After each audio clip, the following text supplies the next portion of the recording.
Here we go. Everyone's still nervous because we're on camera now. You can get us on YouTube. It is on. Take Two podcast. It is the final day of May, which is a relief, I think, to most of us. It's a busy month.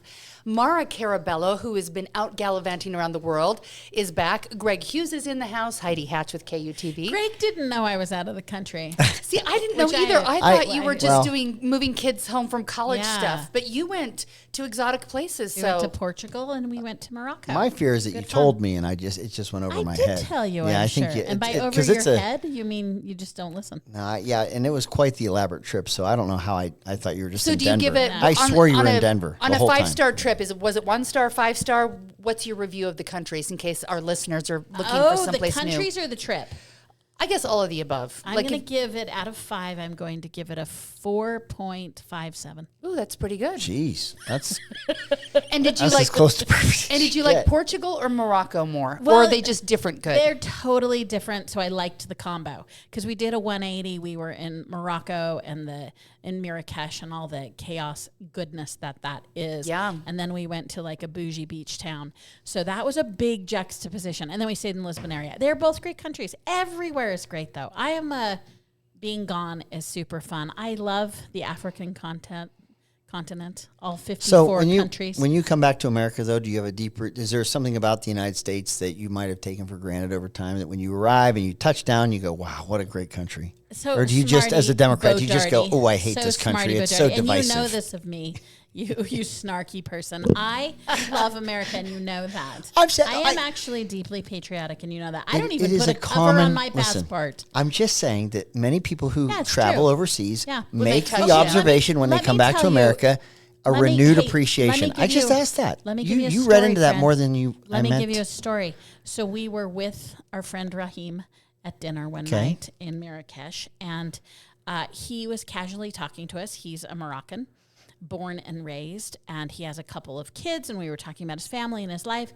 And during the course of it, he points out that they hold a lottery in Morocco, and 1,000 people a year have the opportunity to get a visa or perhaps a pathway to the United States. He has applied for this 11 years in a row. Wow. And he talked about what an amazing opportunity it would be if he ever won this lottery. His niece won it several years ago. She's been living in Baltimore for about 15, 20 years, raised her 3 kids were born in America. And to your point, listening to his desire and his testimony about what it is he's seeking in America is astonishing, which brings us to the point that immigrants are awesome. It also brings us to the point that those poor people have to go through such a rigorous process that 4 million walking across the border with no permission is an affront to the poor people in line waiting their chance in the lottery. Immigrants are amazing. They are. We're a nation of them. It hasn't been lost on me. I love seeing how different people live and how they're all good. There's like no right or wrong way to live, and that there's so many different ways when you go around the world and you see although I think how they Europeans are better at it, right? They're really good at living. Oh, that is a good life. I know when we went to the Netherlands and Belgium, I loved seeing everyone riding their bikes and walking to the bakery and like eating fresh whole foods. Yeah, fresh whole foods, kids like just not raising themselves, but you know, like the olden days where you rode your bike places and just did things. I miss that. Yeah, it was fun. And happy congratulations to you. Thank you. Last night was my baby's graduation, and he's not such a baby. He's a tall 6-foot kid who's about to go to Utah Valley University, and that's where our graduation was, which was kind of new for us because my daughter had graduated at the University of Utah, but it wasn't big enough. There was people standing in the halls. I felt bad. So it was a good graduation. Ended late last night. I think we got done like at 9, and we were like, oh, where do we go out to eat now to celebrate? So it was good. Congrats. Yeah, thanks. That's good. And everyone's college kids are home for the summer. Greg, you did not leave the country, but did you appreciate being in the United States the last couple of weeks? I have. Okay, yes, good. I have. I don't have to leave the country, the shores of this great nation, to appreciate its majesty. So, I had a good time. But, yeah, my son's home from USU, from college, for the summer. And, yeah, it's good. Kids who move from USU, I always feel bad because they usually leave and move home the week where finally the weather in Logan is like, oh, this is nice. We could go outside and play. And then you got to go home. So, and then you go back where it's hot for 2 weeks and turns into fall. Well, yesterday when I really told myself I wasn't going to work or look at my phone or look at the news, there was just breaking news everywhere. huge news day. Yes, on all fronts, but we're going to talk the political breaking news.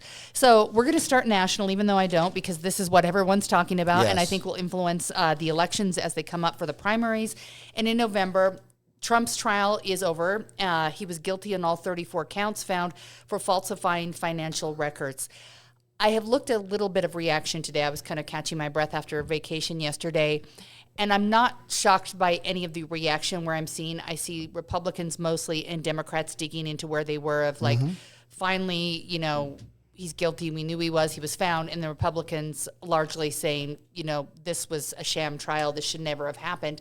But there are some people in between who are saying, maybe this was a bad idea. So I can't wait to hear where you guys are talking, because they're saying that these trials might be just launching Trump into an easy victory in November.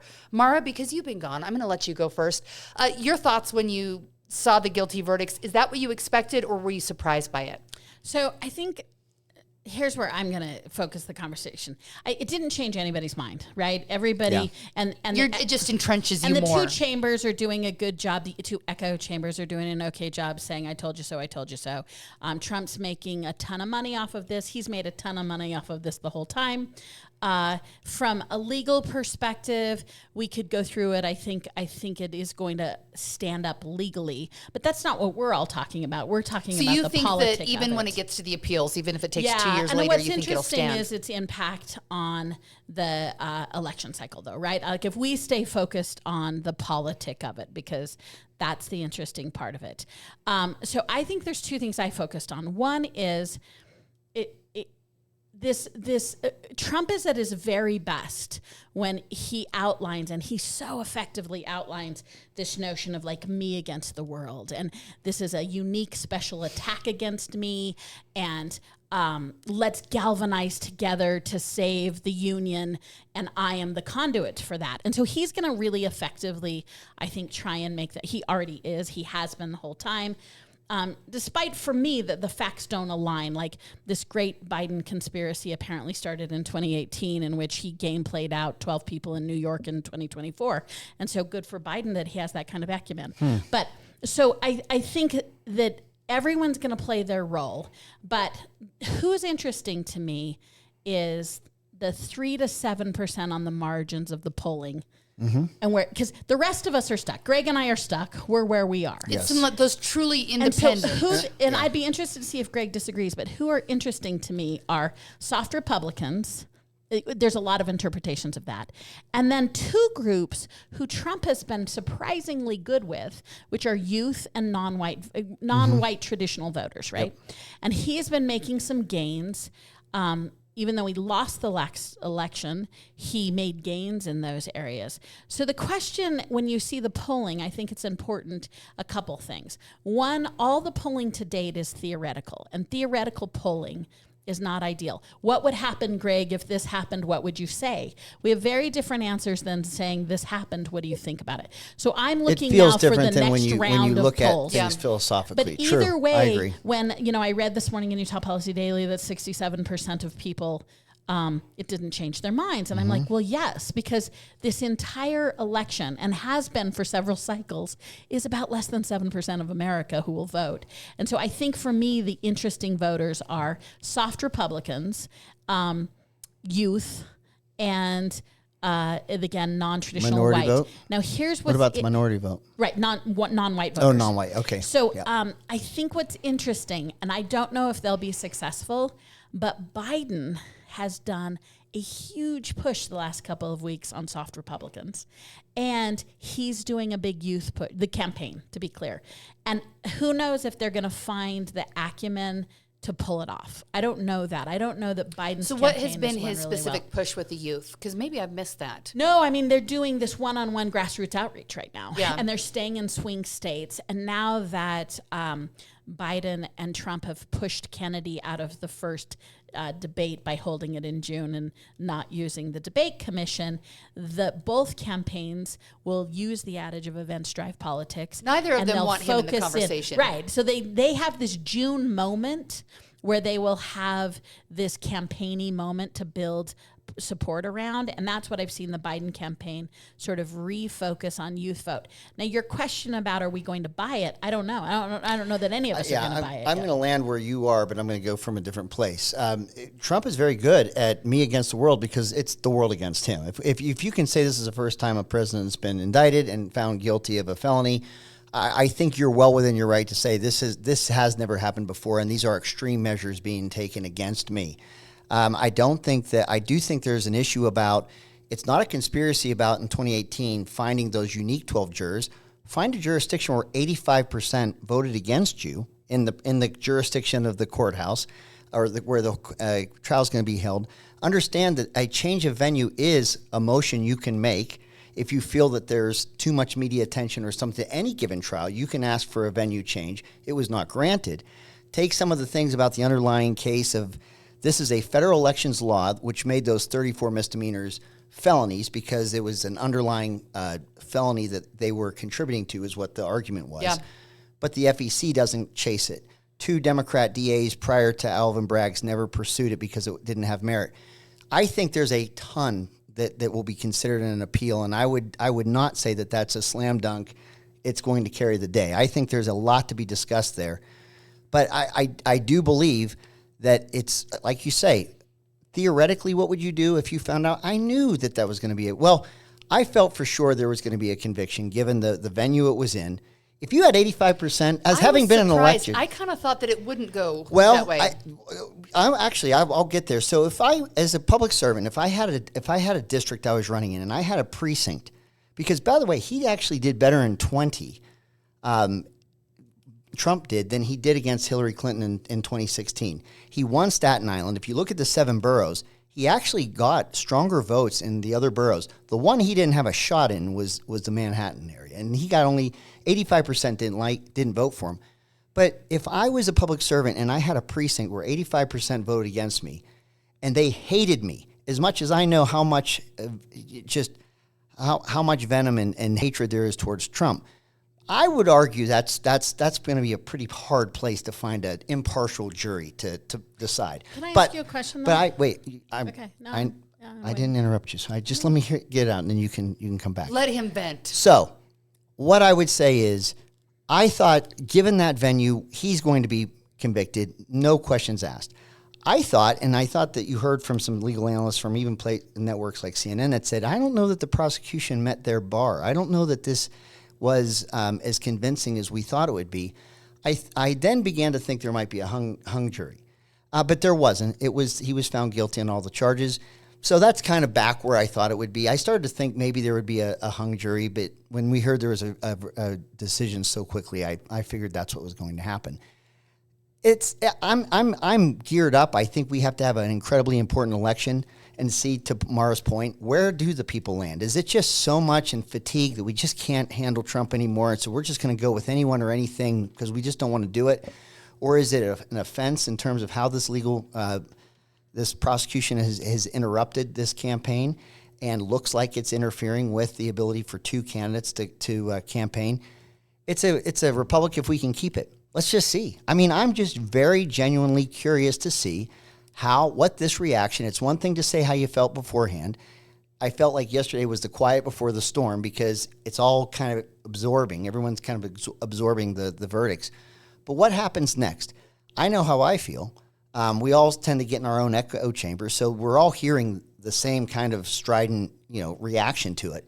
But whatever the people ultimately think, and we're talking about that percentage, Maura, that you are, do they think this was a bridge too far? Do they think this is scary and it could happen to me next if we can go this far and interrupt an election in an election process this way? Or was this the right way to go and we're comfortable with it? I'm curious to see how it happens. I actually don't sit here don't know the answer to that. Just for the sake of making sure we point out how far apart we are from where we come. Yeah. I think the Trump argument, which I think you outlined well, I think what it completely leaves out is the chance that he's guilty.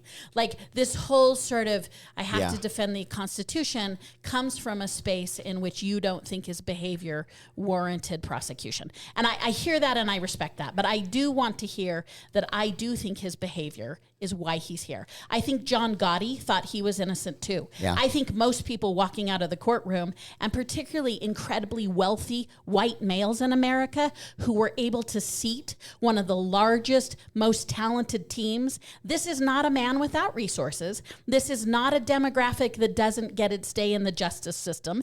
And so Trump had the best attorneys money can buy and will continue to, and he deserves it because he can buy it.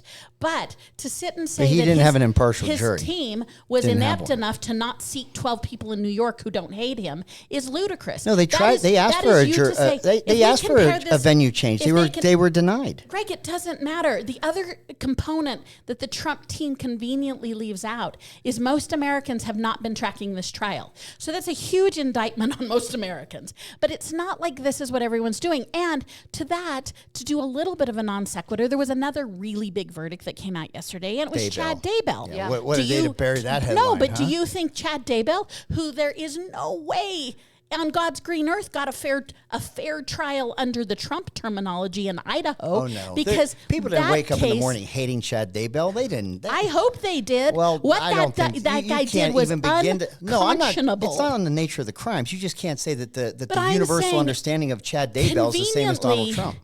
Donald Trump is the only criminal who is Okay. innocent. So you got to talk. Right? So let me. Like, so if that's I just didn't get into classic. the So Trump's here's my innocence, question. let I'm me interested say. in Yeah. you. Just push pause for a second. So even just backtracking, I don't get to have a say on whether it was right or wrong because that's my job not to. But I'm looking at this, and we've talked in the past about the eye for an eye mentality with Republicans and Democrats when we're looking at impeachment trials, and should we be doing it just because we can, where it just becomes a tit for tat kind of thing. When I looked at this specific case, getting the other cases that Trump's involved in out of the way, just looking at this specific case, it makes me wonder if it's going to start being this way where every president, where you could find something to charge them with. Was this the right case Yeah. to charge him with?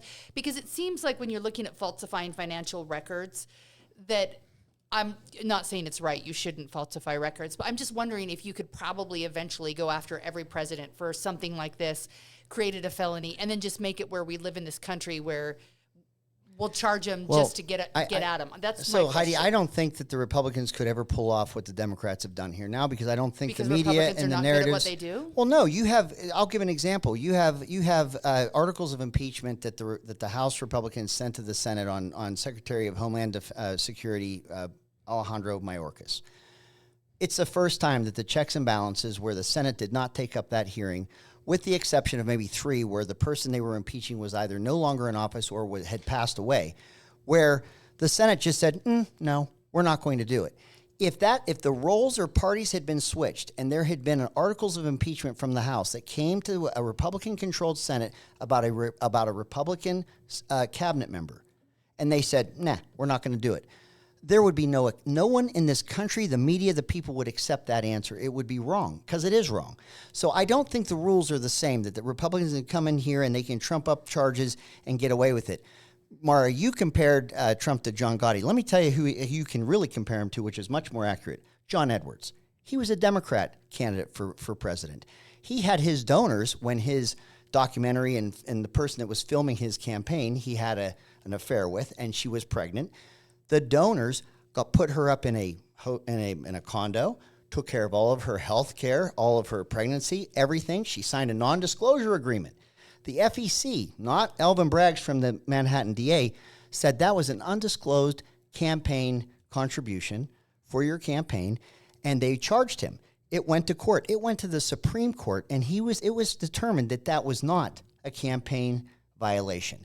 So if it's not for, and you know what the difference between John Edwards in a campaign, in the cycle, having his donors pay for his mistress's baby and keeping it out of the press, why that was not a crime and considered by the Supreme Court not to be a crime, but what happened in 2015 with Donald Trump is a crime, It's that Donald Trump's a Republican and John Edwards is a Democrat. Maura, that's why nobody what do you think? even brings it up and compares the two. John Edwards apologized for what he was doing, took responsibility, and also didn't bring in a major national news He didn't admit source. himself that he committed a crime. He never said he committed a crime. He acknowledged what he did. But let me answer your original question. Yeah. I think impeachment is not a criminal trial. So I'm going to treat those as entirely different But things. I'm just saying that there's a double standard with Heidi. Republicans and Democrats. Am I worried that this becomes tit for tat? I will guarantee you, I am 100% confident. So this is a statement of confidence that if the Republican Party had chosen the following people, they would guarantee you not be indicted with 34 criminal counts. And that list is Chris Christie, Ron DeSantis, Nikki Haley, Mike Pence, Vivek Ramaswamy, Ted Scott, and Ted Cruz. They're not going to be indicted for 34 counts of criminal behavior. What's the difference? Donald Trump did a criminal action and was held accountable for it. The jury says it Heidi, is. I'm not worried. I don't like Ted Cruz any more than I like Donald Trump. I don't really love Nikki Haley or Vivek or Vivek. I don't like Tim Scott. You know what I don't think they'll do? Be indicted for criminal behavior. So yes, I do think Donald Trump is unique, and I don't think Republicans are criminals, and I don't think anyone who was eligible. The Republicans had a choice. They actually had an amazing field of candidates. Nikki Haley has a remarkable resume. She is so qualified. The Republicans had a choice. The Republicans knew going into choosing Donald Trump that he might have criminal charges brought against him. This is a man who has had criminal charges questioned of him for the last 30 years of his life. So I think it is, in fact, Donald Trump, not the crumbling of the American justice system and not the crumbling of the kinds of politicians that we can choose to put forth. I don't know that we will I'll tell you why he was choose. selected over all of them. You have a president for 4 years, and you have a record, and then right after, you have the next 4 years with this president. What was it, Grover Cleveland? When's the last time this has happened? It's been a long time since you've had two presidents with 2 terms running against each other. You go from 16 to 20 and 21 to 24, and you tell me, when did you think life was better for you? When was your household? All of it, okay? The reason many Republicans feel that the Democrats have filed all these charges and criminal charges is they think the answer to the question of which 4 years, the Trump 4 years or the Biden 4 years, served or the American people's lives felt freer, less expensive, with more prosperity. It isn't even a question for so many that Trump term was far better for the American people than the second term. Then why did he lose his reelection? If he was so great for the United States of America, if so many Americans agree with that, why did he lose, Greg? And then why has he lost most of the seats he's endorsed? Why is his record of losing over the last 6 years so impressive? The margin of loss comes down to 300,000 people and maybe like 3 different swing states. The margin of victory and defeat was within.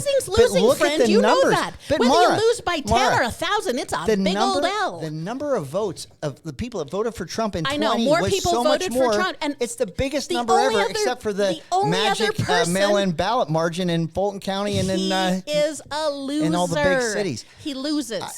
Look, best you can say, and you said it before, is America's divided on this president or Biden.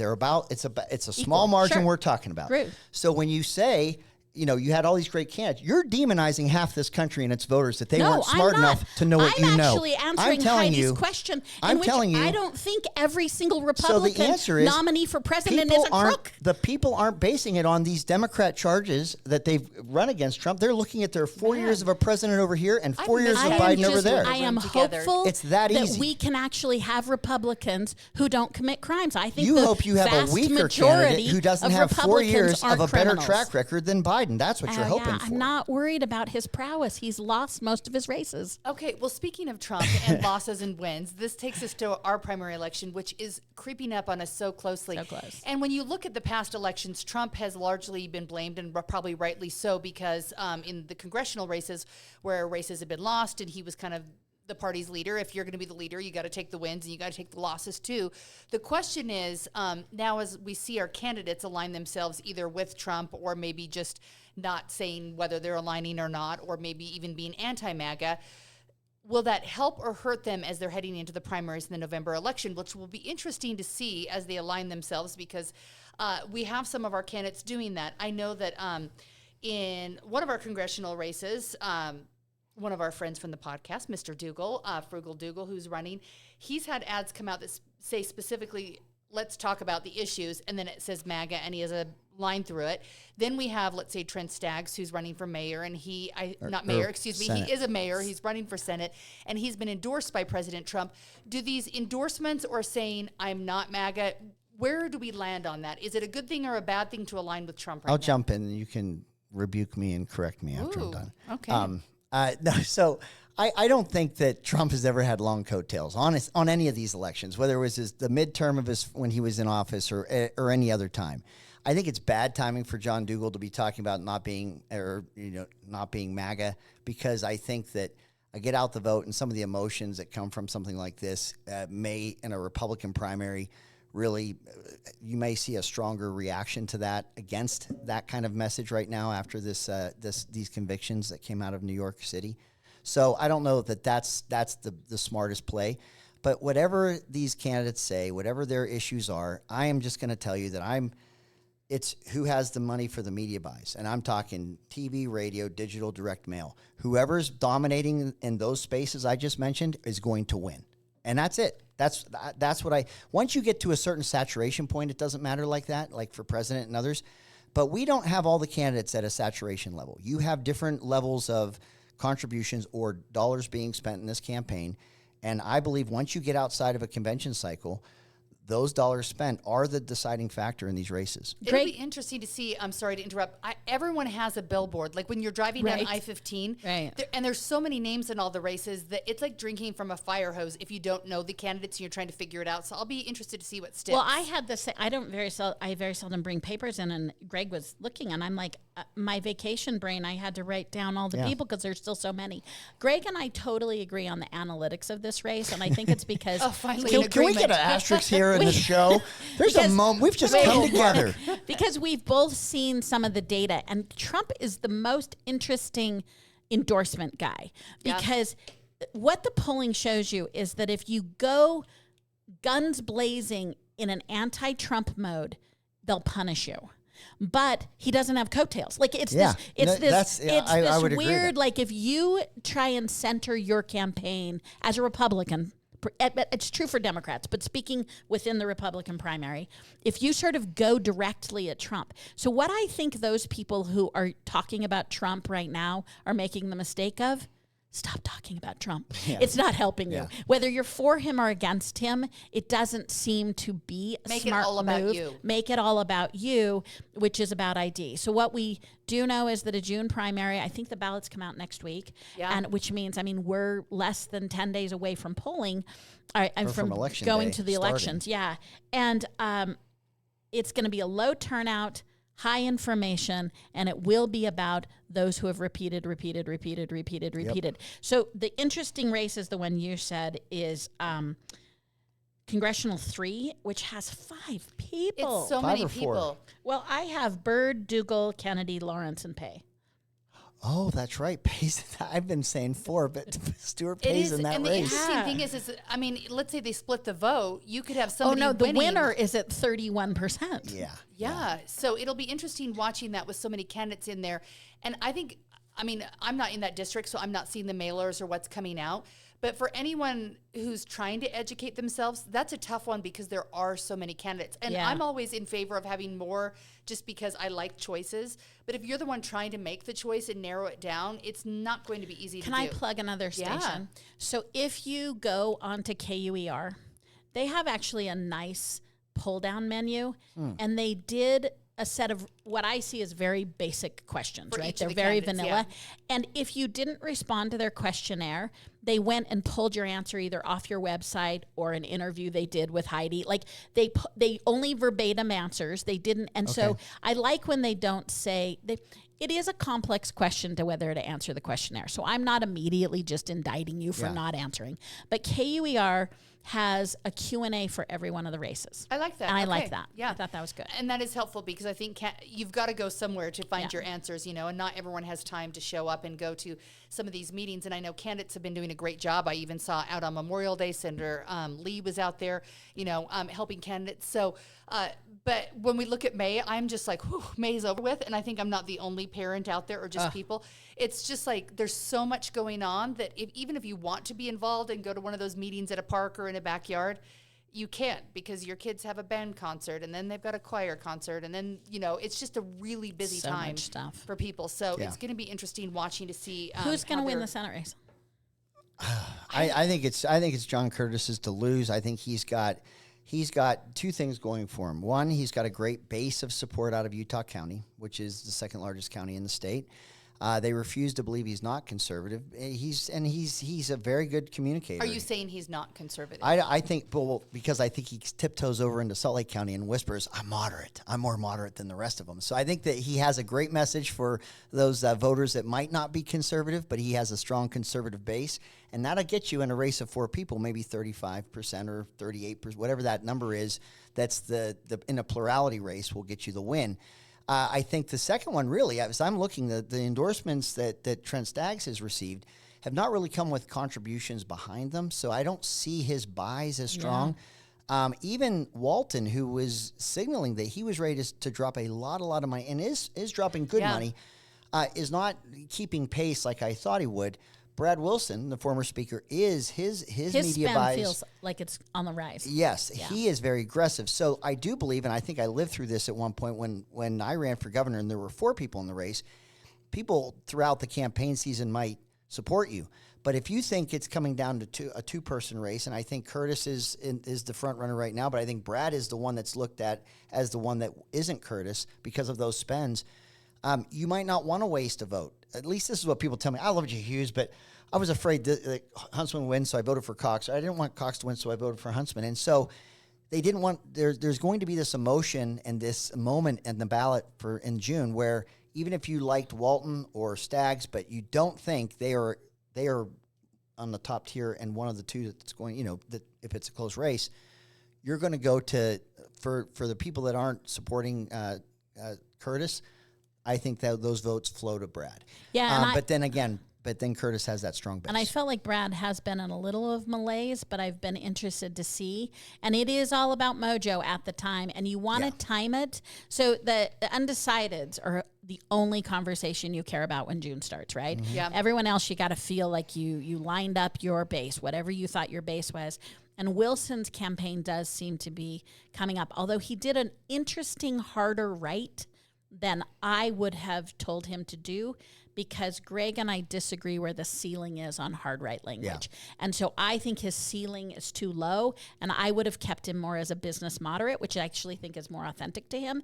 And we'll be interested to see. The other one I'm interested in is I think Malloy pretty soundly holds her seat, but I'm wondering if you think Jenkins gives her a good run. She's certainly signaling that she thinks she has this in the bag. I've heard this, that she's comfortably ahead. I've seen. I mean, from their internal polling is what you're hearing. Okay. Yes. But the Colby Jenkins campaign's working hard. Vivek Ramaswamy just did an endorsement on Wednesday for him. A non-indicted potential presidential candidate. Yes. Thank you, Maura. Thanks for that clarification. And believe me, I think we're going to be hearing that a lot going forward. But you have that. You have Senator Rand Paul, certainly Mike Lee. I think those have come with some contributions. The Freedom Caucus has a PAC in the House, and they have named him one of the 9 candidates in the country that they're looking at. You've seen the contributions coming behind Colby Jenkins. I'm not seeing the buys in the Salt Lake market and in the Davis County market that I thought I would see.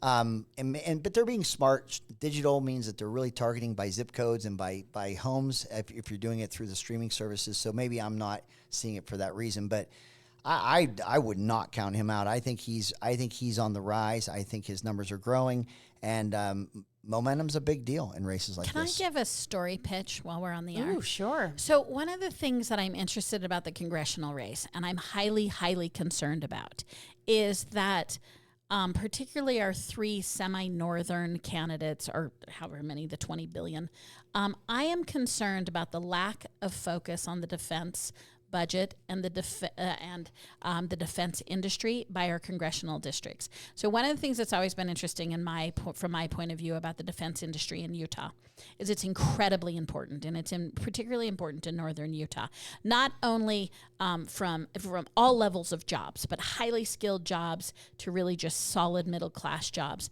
And we've always been quiet about the defense industry, but we've always had super champs. Mm-hmm. We've most often found them in our Senate. Romney is a super champ. You've had Rob Bishop, who is a super champ, Hansen before him. Our congressional delegation, and Chris Stewart clearly was very interested in this. Our congressional delegation now seems very meh about this. This is a really, really big deal to Utah, and no one's talking about it. No one seems to have interest in it. Our missile sites are really important to the United States as it defends against Korea. We could go on and on. So I would like to see why post-primary, so let's just call it like it is. I can tell you now. But I'm telling you, like post-primary from June to November is just a victory lap for Republicans. And I want an accounting of why Republicans elected to office do not seem to be paying the attention they need to our defense industry in Utah. I think there's a very, very strong answer, because I would have told you I was in that camp before, and I'm meh right now. And I think we're beleaguered by the wars, by the constant global conflicts and the human cost that it has taken over many presidencies. And I think that the jobs and all of that you're talking about, I don't think anyone wants to see it erode, decay, or go away. But there's a real question, I think, even bipartisan people are asking, are we seriously funding? Is the tail wagging the dog on this? I mean, at what end do we not have wars in every single presidency? When do we not? When is it gone too far? You know, Eisenhower warned about this as he was leaving his office, second term as president, that there's an industrial the military industrial complex. As a Republican and as a self-described hawk who felt peace through strength is the way to go, I am genuinely tired. I am not feeling stronger that we are in. That we have conflicts with Russia and Ukraine, and we've got it with Israel and Palestine, and we've got China breathing down our neck and staring at Taiwan. I don't feel that we're stronger. I don't know that ramping all these fronts up is serving us. And I find, Maura, honestly, that even in a state legislative race, constituents or voters, they conflate or attach national issues to the most local issues you can imagine, and do it quite often. And so I think what you're seeing, Maura, is a fatigue factor on United States military engagement generally. Right, but you're talking about engagement, and I'm talking about an industry. I mean, I'm just but talking about... But that's the industry that we worry I don't know if it is. Wagging the dog. It is interesting that we're in upside down land, because I am a dove who's telling you that deterrents make good friends, and that America is a global nation. I don't disagree with the sentiment. I'm just wondering how much deterrence do you want to pay for? I will just tell you, as a byproduct of Utah's GDP, speaking only of the economy, yes, it is criminal that this is not an issue that our congressional delegation I don't think anyone's dying on the vine in this space. So we're talking the Boeings, the Northrop Grummons of the world here in but also Utah. Hill Air Force Base, and we're talking about our nuclear arsenal. Utah is incredibly important to the national defense, and I'm not talking about growing it. I don't think it's being hindered at the moment. It is. We're having a ton of research being eroded, and if we don't keep our silos, we're going to be at risk for losing Hill. I'm not a Chicken Little, so I don't think that's about to happen. But I think we've always had a member of our delegation, and I think if Curtis wins, I don't think it's his jam. It's not Lee's jam. It's not that they hate it. I'm not trying to pretend nobody cares. What about Colby Jenkins, since he's former military? Has he talked about it a lot? Cares. Yeah, he does. He doesn't. He has a very unique message on this front, because he actually even advised it. But he's talking about wars. No, but what he's saying is that some of the budgets that are related to military and defense are always within these larger budgets that are more reckless. And he is arguing from a place of quit holding the military and our national security hostage with everything else. That this should be something that we should prioritize, but not to the point where we can't find any money for border security in the United States, but we spend money for border security in the country of Jordan. he is. So I think that's a message that people can rally But around. I'm not even being that political. I'm talking about research, and anyway. Yeah, I think it's an important issue to Northern Utah that no one's talking about. It is an important issue, and I do wonder if that important issue of just being ready and having the defenses ready gets muddied in the waters of the industrial. No. So But you what I guys think. keep talking about foreign policy. I'm talking about the great state of Utah. Mara, you said, I wonder why it's not a big of a deal. I'm You saying can- that whether you can perception is frame this reality. as a Utah issue. No, but what I know, I but hear what I'm you. saying is I that do hear perception is you. reality, and I if hear you're you. wondering why, I think that's why. I'm Yeah, just that makes saying. sense. I'm I just agree. saying that's what I think the why is. I agree. Your explanation. So maybe is just valid. not talking about it makes it better right now. It I mean, will be that is interesting the to best see. technique in politics. And I'm feeling bad because May, like I said, has been like a crazy month specifically for me, and I think the rest of the world is like, whew, we're almost done with it. But we have all these candidates, and I love sitting down with each one of them and talking the different issues and hearing their answers.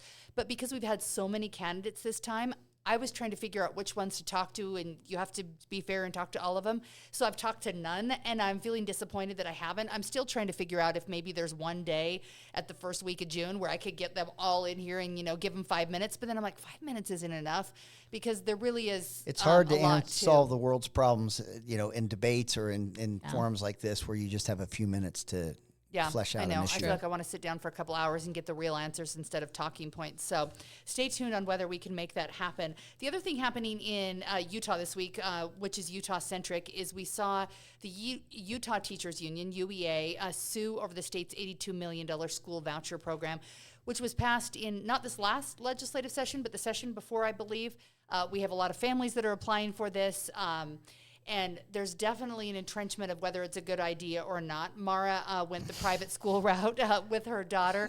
And, I feel her look. I just feel it. And Greg, hey, we have 3 Skyline grads. Yeah. So it'll be interesting to see I what you love say. that. Is this Maura, you're first on this. Is this a good lawsuit? Are we spending our money in an unwise fashion? This is a I'm not afraid of this issue. I'm just afraid of this right here. This is a That's great all. lawsuit. Well done, UEA. So, what I think it's an interesting lawsuit is what I'll say. Yeah. So, what we know of the scholarship program, formerly known as vouchers, is that it was hugely popular. So this last bit, it's the second tranche of it. It's a slightly different, but it's the broadest, biggest tranche, and it would go to about 10,000 students, and almost 30,000 applied, and they've been awarded but not paid out. So the families know that they received it, but they haven't had their check written to them yet. Yes. That's where it is. One thing that was interesting is I don't think that the UEA put a TRO on the lawsuit, which doesn't make any sense to me. Yeah, Define TRO for our temporary listeners. restraining order. So it stops the action and holds it. So that nothing can happen. So I think you can still write the check, which I got a little confused by. Yeah, and if you can, that makes it harder to unwind. And I think it's nice gameplay. So Greg Hughes will always tell you that you should play checkers, not chess, but I like chess better. I think it's right here. And I think be upfront. this is By the way, there is two-dimensional. strategy to checkers. There it's is. Not, it's this not is a throwing little dice. chess going in which on the November ballot, our great legislature has put before us whether we want to get rid of income tax only going to education. Education defined a little more broadly for some special ed, but let's just keep it at education. And so that question appears, and this is a slight gameplay, I think, in preemption on the November ballot question. But I think it brings up this base notion of, in the Constitution, we enumerate this, and then we go on further, much later on in our history, to earmark an income tax, and in the earmarking, it also enumerates. So the fundamental question the UEA is asking is, did you violate the Constitution by taking away this investment in non-public education? I think it's a legit question. The other alternative that the Republicans have is if they love the idea of this scholarship program, it is not a problem for them to take it out of the general obligation fund. And they could just fund this program. If it is such a strong belief, if the power in you to fund karate and Roland Hall is so strong, you could give that $8,000 from the general obligation fund and have the debate about whether transportation deserves it or private schools. But Instead of education fund? we had the conversation about having it taken out of public ed and going to private schools, and that's the heart of the UEA. I will say who brought the suit were some students and also some really pretty well-heeled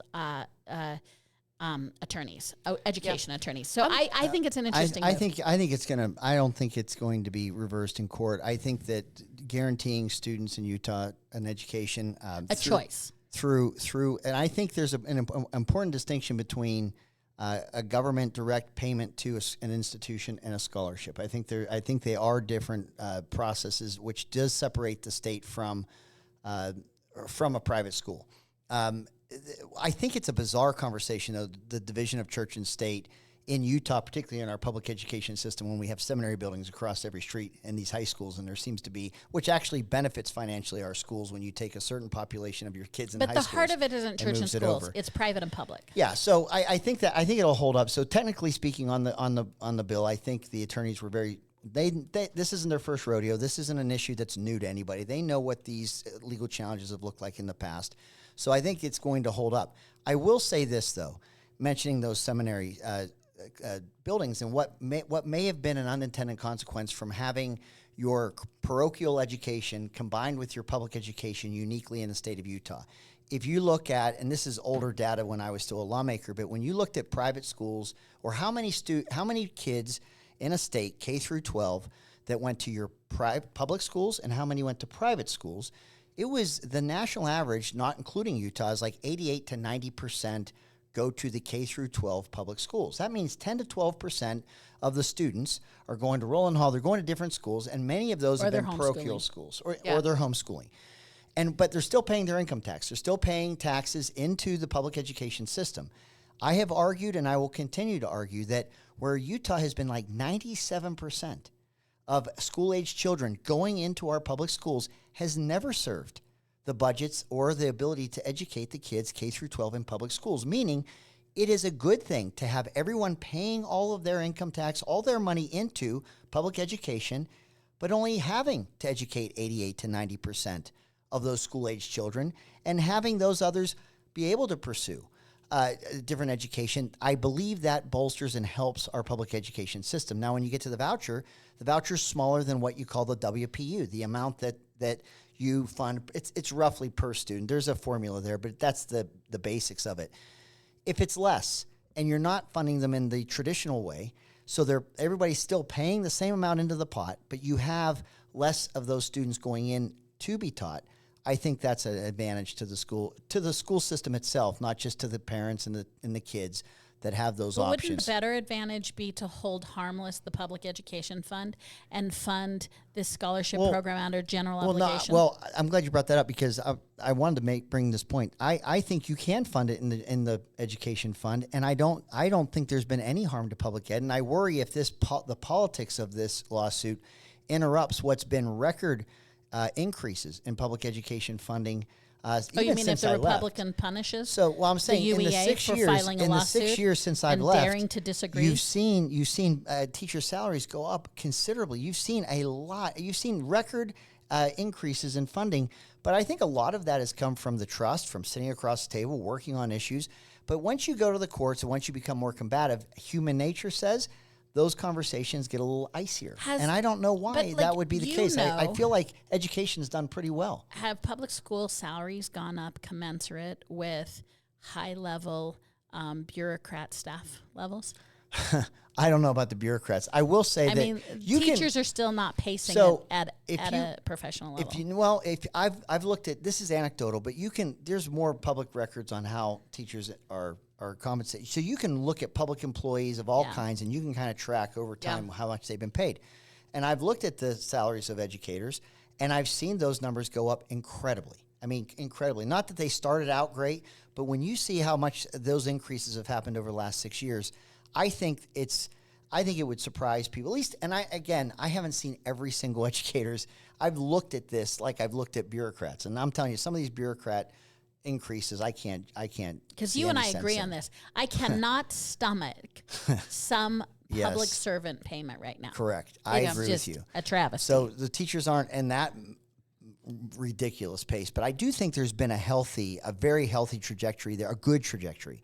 And I just think that's come from working together a little bit more. It's not been as combative. So doesn't it knock out all the good intent Like if all the let's say I believe good intent of the Republican caucus, and doesn't it wipe out all my good intent when the Republicans say to me, you know, if you disagree with me, little missy, there's a chance I won't give you what you want next year. Because doesn't that essentially indict them? That would be a and terrible. Say, that would be and a say, terrible. hey, sentiment. I'm not actually doing it because I'm not funding public education because it was the right thing to do. But if you challenge me, because that's what I hear you saying. I hear you saying, hey, listen, be careful because if you buck us, UEA, there's a chance we'll punish you. And I'm like, oh, wait a minute. So you weren't funding higher education and public education because you thought it was the right thing to do for our community and our families? That's one way to look at it. The way I would say it is it's not a threat. It would be a consequence.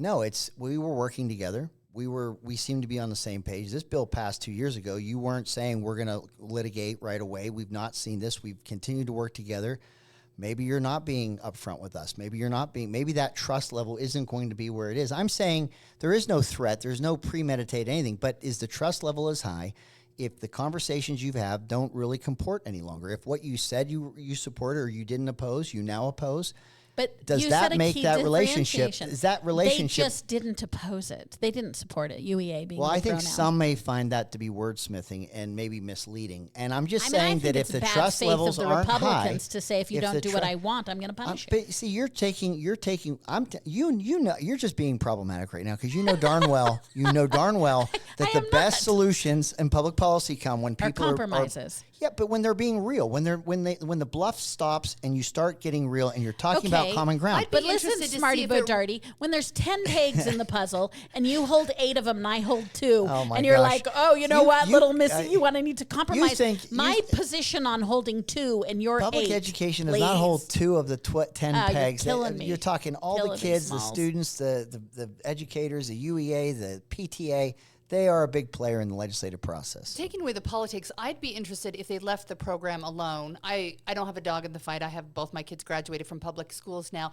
I'd be interested to see if it just would if competition would make things better, because the fear is that, well, you know, we're losing money from the pot of the kids that go into public education. But what if they just worked harder in public education? I'm not saying they're not working hard enough, where they weren't losing kids to homeschool or they weren't losing them to the private schools. So I'd be interested to see if it, helped, rise the tides for everyone, and everyone just tried harder to make sure that there were great options for everyone. Heidi, there's merit to that. Years and years ago, I went to Milwaukee Public School District.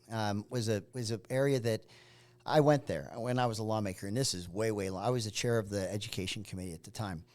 And we met with a member of their Milwaukee Public School school board, and they were supportive of school choice. And one of the reasons was they had a very generation earlier. Going back, they had a very strong parochial Catholic school system that had emptied out over time. So you have these school buildings, you have this interest in educating kids, but they didn't have the demand. So they went to a voucher system, and it worked. So what you just described is what the public school board member described to me. You had charter schools, you had private schools, because the vouchers could be used for that, or you could choose your neighborhood school. And what started to happen is that there became a stronger communication with parents to be the school of choice, to be the one that you would want your children to go to. And public schools have so many advantages in terms of its community and its schools, its fields are those community centers, and there's so much they can tout.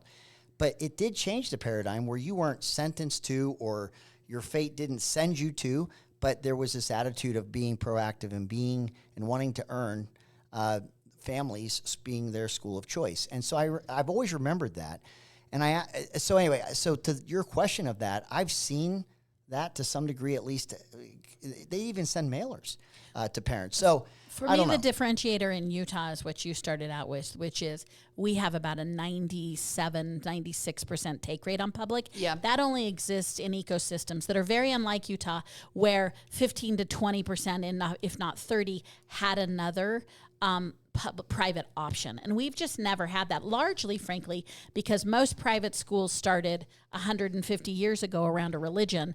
and our religion attached itself to the Sure, public it's school public system. school, and yeah. I'm not busting. That's not either. a criticism. I'm not either. But like one of the reasons I don't think we have as many private schools is that we 100% true. didn't have. So I think that's a good philosophy, but I don't know if the conditions exist for it here. The demand was there. I think my that's hope why we was that created would charter see. schools, to be honest. Well, yeah, I mean, no, we were and I trying agree. to level But that I think field. if choice empowered more families, and especially those of lower household income, I would have no problem with even capping the house. And we got that right on the scholarship fund, in which we prioritized the lower income. Yeah, the first one was a disability one too, which I thought was good. But what I'm saying is, if more families were empowered, would there be a demand where you would see more of those private schools come online? Because we don't have that infrastructure you've pointed out. But if you had the demand where you have more kids per taxpayer than any other state, would there be more private schools that would be started to meet that demand? This is like a downright civil discussion that we're having. It is civil. I do want to point out when we started. I thought this was going to be worse than the Trump I think talk. you should pay proportionate to the number of children you have. More kids using the system, the more you pay. You can't head That'd be an tax interesting kids. idea. I still would like to see Utah adopt part of what I've talked about this in Florida, the competition idea.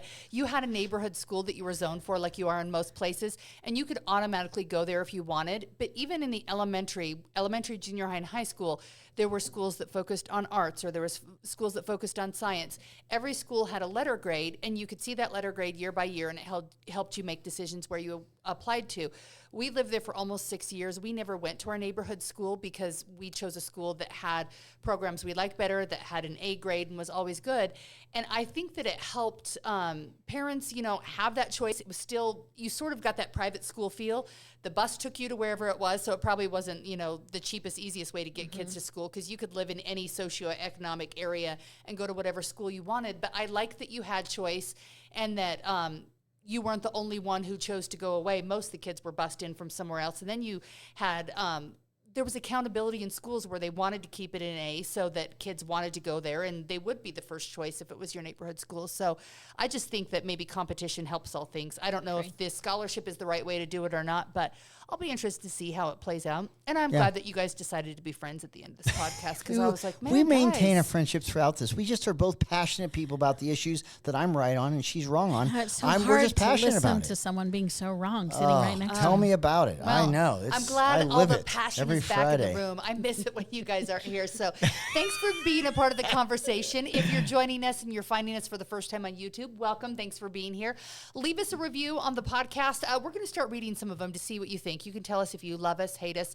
If you hate us, though, we probably won't. There's a read your huge review. Team Maura contingency. Give us a 5-star think? review. I don't know. You saying that's a stick to beat myself with. You think that Maura has more listeners? This than is you? Greg All the positioning time. himself. All the time. I mean, like, this is She's a always total, bragging to me this about is- all the this is- feedback she gets. This is the biggest bunch of malarkey Greg will no, sell. You're trying to you set know us it's up. true. You know it. You know it's true. Well, I'm excited to read those. So thanks for listening. Thanks for watching. And we will be back again Hit soon. like. Yes, please.